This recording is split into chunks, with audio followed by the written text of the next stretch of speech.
I survived a 315-kilometer cycling race in Sweden, and here's the story on how that went.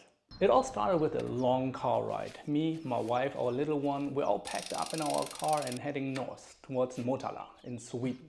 Honestly, just getting there felt like an endurance event, but yeah, after 1,000 kilometers of driving and because of the small one, we did a stop in between.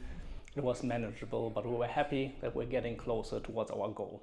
As we rolled into Motala, I could feel it, the buzz, the vibe. This is the thing, it's an annual bike ride that has been happening since 60 years, and yeah, the whole area lives for it and they love it. You could feel the excitement in the air. The people are happy to see the cyclists coming. The cyclists are nervous, checking in, checking their bikes, going on their last training ride, and yeah. And just for me, checking out all the bikes was great because yeah, don't we all love it? Gear and bikes. Vätternrundan weekend has arrived and I was nervous. Was I prepared enough? Did I train enough? Is my fueling strategy correct, which I replanned like 12 times, and did I bring everything? Did I not forget something? Is everything working? Did anything break on the way here, or is everything the way that I want it to be? I was wondering if I packed the right clothes, if I'm prepared for the night, because yes, there's going to be a big difference in degrees between the evening, the night and the morning and maybe lunchtime, depending on how long my ride goes. Did I bring everything? I hope so.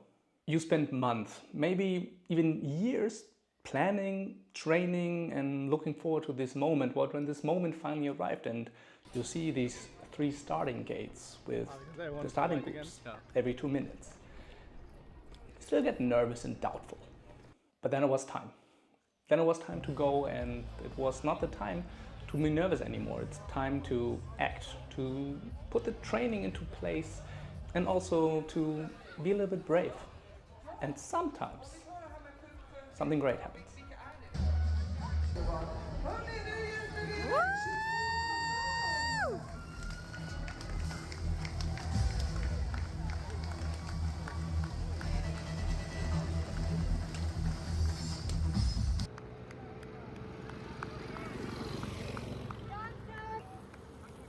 Hey Charles! About like 50 meters into the race, I linked up with a group of Swedish riders. 4 guys, normal cyclists like me, but the fitting speed, and we just kind of connected. I joined the group and asked if it was okay for me to be part of the team. You know, to help, to get help to go around the 315-kilometer lake together. After a little bit of checking back and forth over like the next 10-15 kilometers, we figured out, yeah, we fit pretty well together and we can benefit from each other. So pretty early on, I tried to also run some leads to not just be the one in the back who is benefiting from drafting, but also to early give back and prove that I'm worth being part of this team. We were pulling each other, we were pacing each other, we were heading from one depot to the other. In the beginning, very little words, because also, obviously, it's a bunch of guys. We don't talk so much. Also, they thought there would be the language barrier. Sure, all Swedes speak Swedish, but yeah, in the middle of the night, you don't really want to do that often. But the good thing is, if you marry a Swedish wife, you actually start learning the language. So I understand the language pretty well and I can speak it also quite okay now. Therefore, we could like jump that gap and get over that. And then obviously the team dynamic, the mood, and me including them into the team got much, much better. From one depot to the other, we grew on each other. We got to know each other. We talked in the pauses with each other and learned things about common interest or, for example, activities and adventures that we're planning, like the Svensk Klassiker, the 4 races that I'm going to do in this year. And this was my first race of this season. And there's more of them, 3 of the guys, I think, who are also joining the Svensk Klassiker. And we kept on working through the night, through the wind, no rain, but sometimes a little bit soul-crushing rolling hills. You think it's kind of flat when you go around a lake, but there are some steep inclines which can be tough at times. But together we pushed forward and had a good speed that we were hoping for, and could enjoy the time, looking forward to the sunrise. The countryside, the nature, the people on the sidelines. Hey, yeah, Shempapo. From the very young ones to the middle ones to the old ones to the very old ones, everyone in their way were cheering on the cyclists who were on their own personal journey. People in their gardens cheering on, people in the cities falling out of the bars in the middle of the night being also happy to see you and pushing you forward.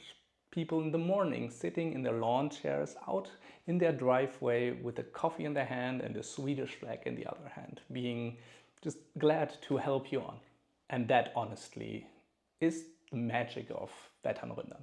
Not just the lake, not just the distance, but the people that are on the journey with you, the people that help you along this journey. Everyone involved, the helpers, the organizers, the old ones, the young ones, the future cyclists who are getting motivated by you passing them and high-fiving them. Yeah, that's why we do it. Sure, there were tough hours, especially after midnight when it got cold, motivation a little bit clipped, and yeah, you got tired because my starting time was at 22:18 in the evening. But then you just push on the next 5 kilometers, the next 10 kilometers, you see the next sign, you see that you're getting closer towards your goal.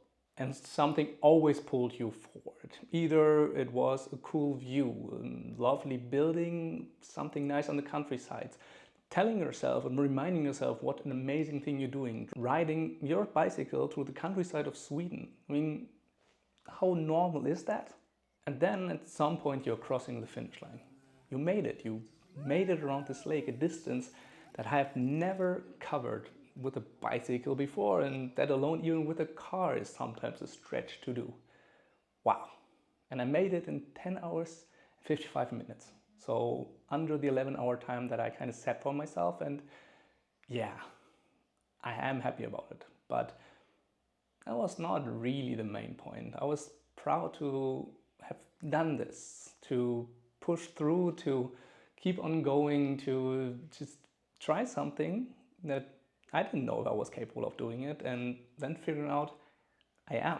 So if you are thinking about doing the Vätternrundan one day, what is my advice? Do it.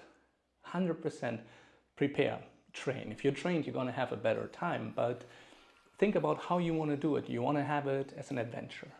A long day with a lot of stops where you can eat, relax, talk with people, and then just go from one step to the other. Or are you a little bit more competitive and you have a certain time goal? Also fine. You will find people that have the same idea and love pushing hard with you. So do it once in your life. Train for it, prepare, look forward to it, suffer a little bit because yeah, that's part of the deal.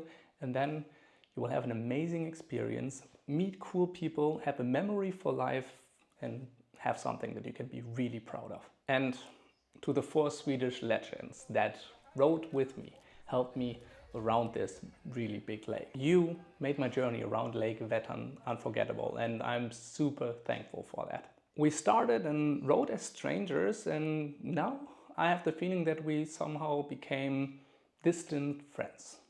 That definitely remember this together and hopefully gonna see each other more times in the next upcoming events of the Svensk Klassiker. So if you're new here, I'm sharing my journey through endurance sports like triathlons, the Svensk Klassiker, and everything in between. Health things that I'm trying out or routines that I heard about and want to see if they actually benefit us. Gears that I liked, supplements that I tested. That kind of stuff is what I want to share here with you, and I hope you will follow me on this journey and maybe learn something, get inspired, get motivated. So if you like this kind of content, if you are interested in endurance sports or a healthy lifestyle, then I think you will get a lot of benefit out of this channel.